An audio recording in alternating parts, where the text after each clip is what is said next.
पुण्यात लक्ष्मी नगर भागातील survey number 92 मध्ये शाहू वसंत येथील एका घराला आग लागल्याची घटना घडली आहे.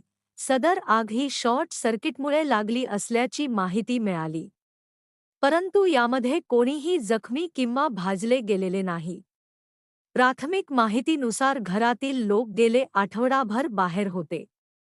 घराला आग लागल्याचं पाहताच वस्तीमध्ये गोंधळ उडाला आणि अग्निशमन दलाला कॉल केला असता त्यांनी तत्परतेने कारवाई करत ही आग विझवली आहे. यामध्ये घरातील संपूर्ण वस्तूंचे मोठ्या प्रमाणात नुकसान झाले असून कोणतीही जीवितहानी झालेली नाही.